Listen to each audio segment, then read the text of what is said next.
Hey, good Tuesday evening, everyone. Welcome to our Tuesday night edition of the Illinois Freedom Caucus Roundtable, as I'm joined here with the chairman of the Freedom Caucus, Chris Miller, and members, Representative Leader David Freese and Representative Leader Adam Niemerg, along with our esteemed State Director, Colin Mosley. Welcome, gentlemen, to tonight's Roundtable as we kind of discuss what happened in the opening week of spring session last week, and some potential moves on changing the primary election date for 2008 and some other things. So with that, welcome to tonight's event, gentlemen.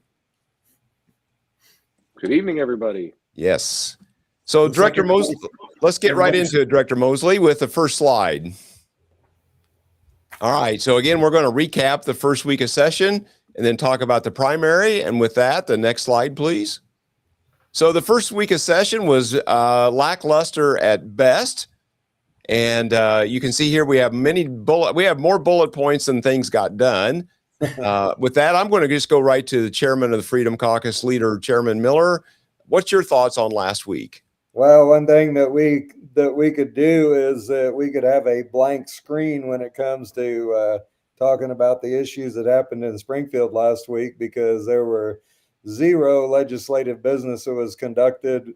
One thing that we did discover is that Democrats have a severe case of Trump derangement syndrome, and almost every worthless resolution that they had was only for a soundbite or a press release that they can go back to their districts and let all of their constituents know how much they hate Donald Trump.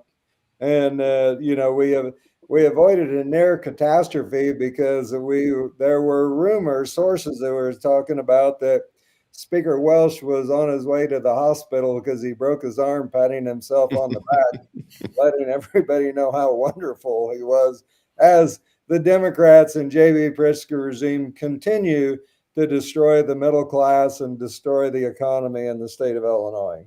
Exactly. Well, let's talk about the resolutions that were on Wednesday afternoon. Leader Niemerg, I think there was 5 different resolutions. There was one about condemning law enforcement efforts on immigration. You spoke quite passionately, I believe, about that. What went down on that? Well, first I have to thank all my friends in the Freedom Caucus for giving me, that courage to help speak that way on the House floor. You guys really help a lot. So yeah, we had tariffs, Greenland, ICE, health insurance, and then Speaker Welch ran a resolution basically saying he's doing a great job, which was kind of absolutely ridiculous. But yeah, as Chris said, it's Trump derangement syndrome in the Illinois House of Representatives, and they would rather side with criminal illegal aliens than with the hardworking folks that are trying to restore safety and security to our state and to Minnesota. And they would rather, prioritize that. It's $3.4 billion spent on illegal immigration, $1.2 million goes directly through an NGO to these protesters' pockets to impede federal law enforcement. And you look at places like Florida, they're not having these problems. Those folks are apprehending those rapists, those murderers, those felons. But, these radical leftists that like to, pick up a flash little bomb, you saw that yesterday.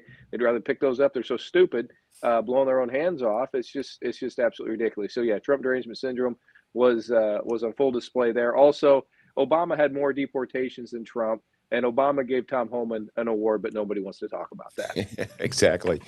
Leader Freese, you sit closest to the podium of any of us on this roundtable here this evening. Thursday morning, Speaker Welch brought out a 5-year memorial, I guess, or honorarium of his service to the state of Illinois. Boy, he only got 66 affirmative votes on that. What's your thoughts about that, or any of the resolutions or anything else we saw or didn't see last week? Well, the one that really struck me was it's Resolution 624, and they were bashing Trump about Maduro and Venezuela and Trump's position on Greenland. And then the representative that ran that resolution talked about it, said that Trump's efforts to acquire territories and titles overseas while leaving working families at home to pay the bills.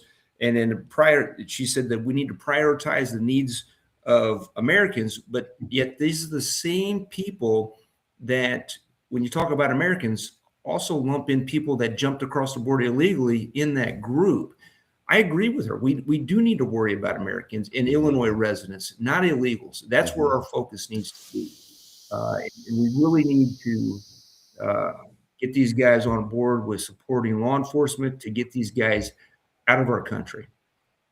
Yeah, exactly.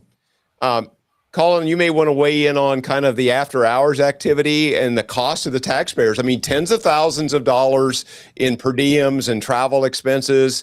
And then I would guess that there was probably more activity after hours offsite for political meetings of both parties than there was things that happened on the House floor. I mean, we really were only on the House floor for just a few hours over those period of 3 days. Well, that is the story. Is the only reason why people were kept in Springfield and given an extra day of per diem payments, which, by the way, is an extra $18,000 a day across the entire Illinois House, is because they wanted to have a party Wednesday night to talk politics, and then give a hand clap for their speaker on Thursday, and everybody goes home. I mean, they were in session for what, a half hour on Thursday, and all of that was just resolutions to pat themselves on the back. So, you know, it is extremely frustrating because all the business that was conducted this entire week could have been done on Tuesday, and you guys could have went home. And instead, we had 2 extra days of per diem payments. We didn't need to be there at all. All it was Trump derangement syndrome and Pro Welch. We did nothing. Yeah, no, Adam, you nailed it. We didn't have to be there for any of this crap. Right. No committee meetings were scheduled. None of the important things got done, which the good news is, I mean, there was no bad legislation passed, but then there was nothing good got passed either. So, and again, and if you watch the video on Thursday, heck, I mean, there was 13 Democrats absent before the day even started on Thursday. Right. They knew they weren't doing anything. Right. Yep. Exactly. Well, and then last week we rolled out our priorities. Let's go into the priorities of the Illinois Freedom Caucus as we talk about cost of living and energy. The list goes on and on here. I'm just going to kind of throw it open. If anybody wants to touch on one or two of these subjects, and we'll just go around the room and somebody kind of highlight what they think is important to them and kind of what maybe how we're going to move an agenda forward this spring. I think, especially with the deep freeze that we're in now, energy. Oh my gosh, we really need to get on the ball on this. I live 10 miles from a coal power plant, Baldwin Power Plant, Lively Grove's, another 10 minutes away. It's go look at MISO, and I think people on this call have pointed that out. Look at MISO. Look where our energy is coming from: coal, natural gas, solar, and wind don't cut it. We need to stop putting money into this fantasy is what is the best way to put it. Right. I think that's an excellent point you have, Dave. This whole energy thing is built on a green fantasy, and really it's an alternative source of energy because it's far from green when you start dumping 60 to 70 semi-loads of concrete in Mother Earth's womb and destroying the bird population. It's like a bird graveyard below these windmills, but only stupid people expect wind and solar to fuel the energy needs of the state of Illinois, let alone the rest of the USA. But I think one of the real drivers for the misery index here in Illinois is the cost of living, and Biden's Inflation Reduction Act that infused trillions of dollars into the economy.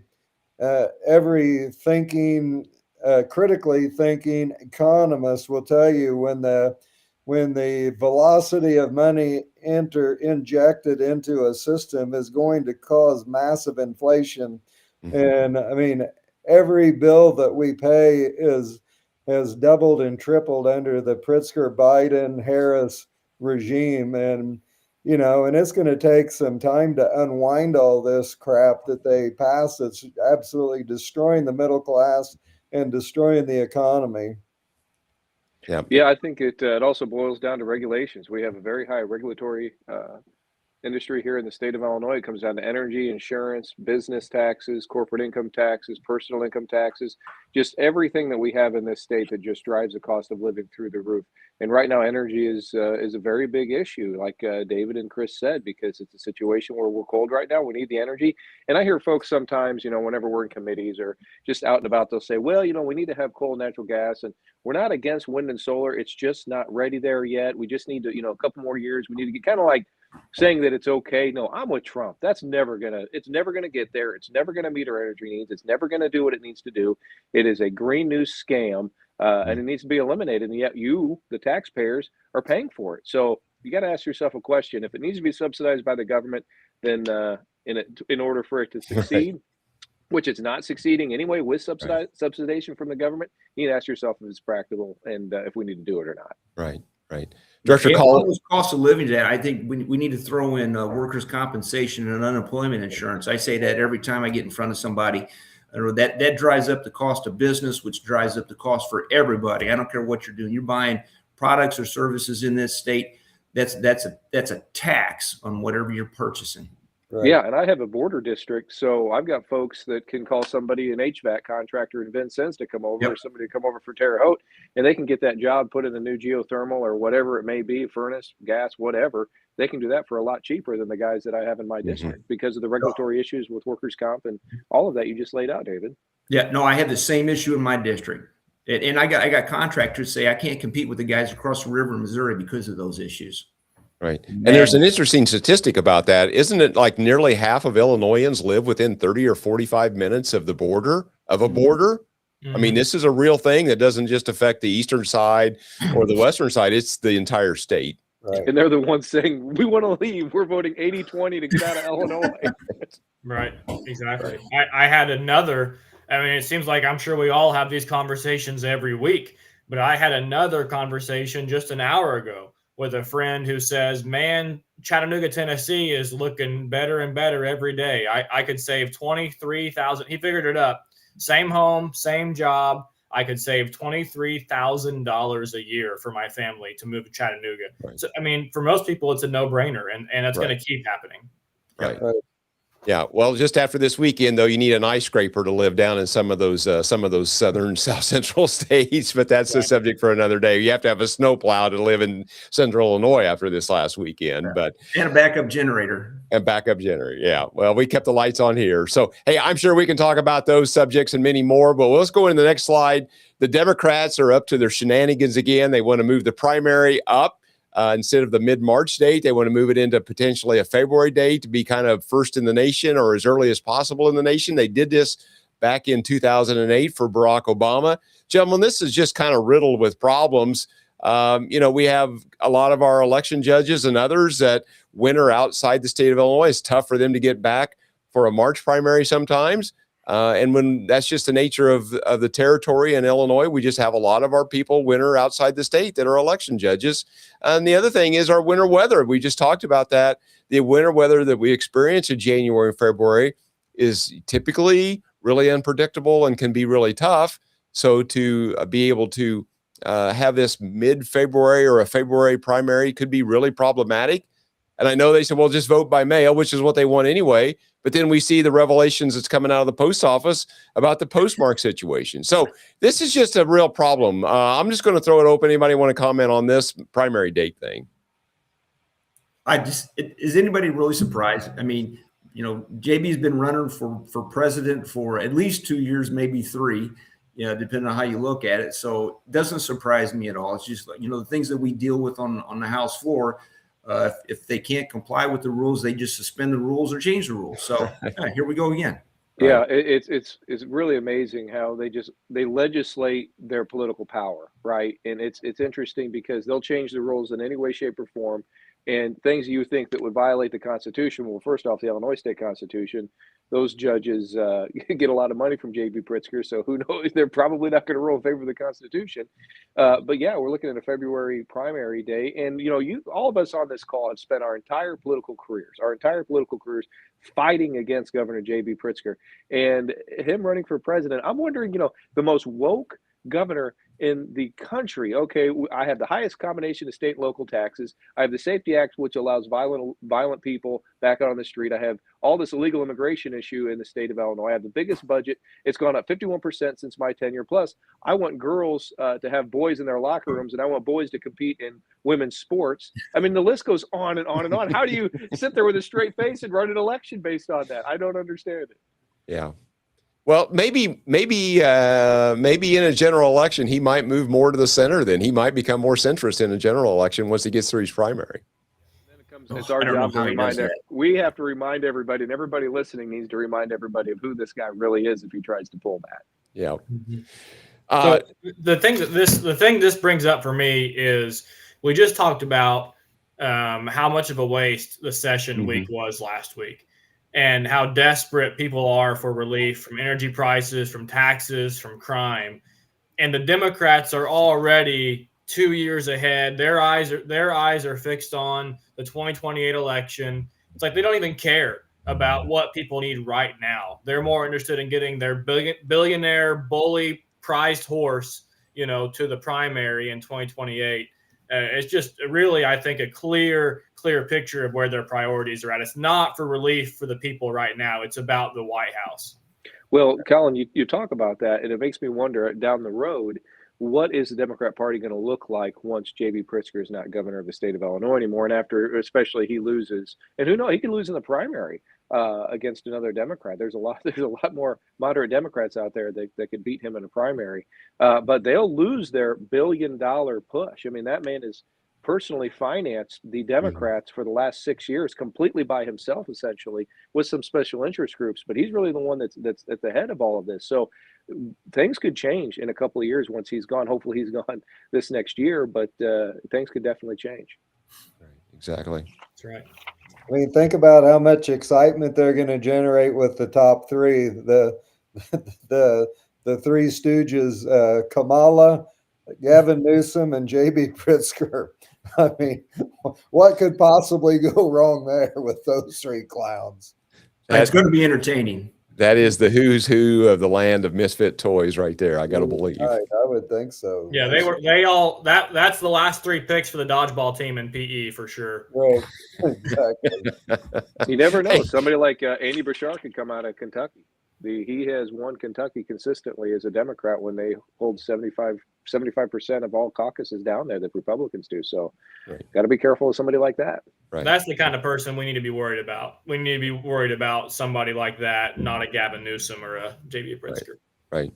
All right, gentlemen, unless there's anything else, Colin, you got the closing slide here, closing two slides. You got an event coming up. This is going to be a sold out event. It's a ticket in advance, or is it right? No tickets at the door. You got to make your purchase for a seat early before next week. So we're running out of time here.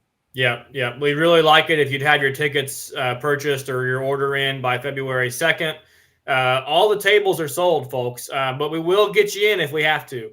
If we need to squeeze you in, we'll squeeze you in. We're not going to turn anybody away before February 2nd. Yep. So get online, buy a ticket, find some friends to sit with. We're going to have a great night. You're going to be in a room of 175, 200 patriots to celebrate freedom and have some cool opportunities as well. Right. So important date, February 2nd is the cutoff. Tables are all sold, but we will get you a seat. Just call one of us, call Colin, and we'll make sure that if you want to be there, but we got to do it before February 2nd, let us know, and we'll try to make those accommodations. Colin, anything else on the event, or we'll go to the closing slide? I'd like to add. Yeah, I'd like to add something on that event, folks. I just want to say thank you for everybody that's bought a table, that's going to show up. It really means a lot because we're a grassroots organization, and having the help financially that you're willing to give to us, every dollar that we earn or is donated, to us, we are stewards of your finances like you would not believe. We really care. We really make every penny count. So thank you. Yeah, great points, Chris. No, we're going to have a great time. And this is going to be the highlight of the winter season here in East Central Illinois. And I promise you will not be disappointed. There'll be inspiring speeches. We might let even Leader Holbrook have the microphone for a little bit. And but it's going to be awesome. And again, I want to echo what Adam said. Thank you for your support. We appreciate it, and we will use your every dollar wisely to fire the frauds. Exactly. All right, there we go. Colin, close us out. Well, folks, this is where you can find us as always, illinoisfreedomcaucus.org. Read our Substack, especially being in full swing here in session. We'll update you every week if we can on what's going on or what's not going on. Right. So please follow us there. Right. Well, we don't expect a lot to go on between now and the primary. We're only scheduled, I think, 6 more days in February. I'm not sure if we got any dates in March until after the primary, but I know there's only 6 days in February. One of those is the governor's budget speech on Wednesday, February the 18th. So that will be a thrill a minute, I'm sure. And we'll give you play-by-play as best we can there. All right, gentlemen, with that, I think we'll just close out for the evening. And we just ask each one of you that are viewing us this evening or in the future to like, share, comment, follow, subscribe to our different channels to help us overcome the algorithmic gods of the big tech overlords. Wow, I got that out. Thank you all. And with that, let's say good night.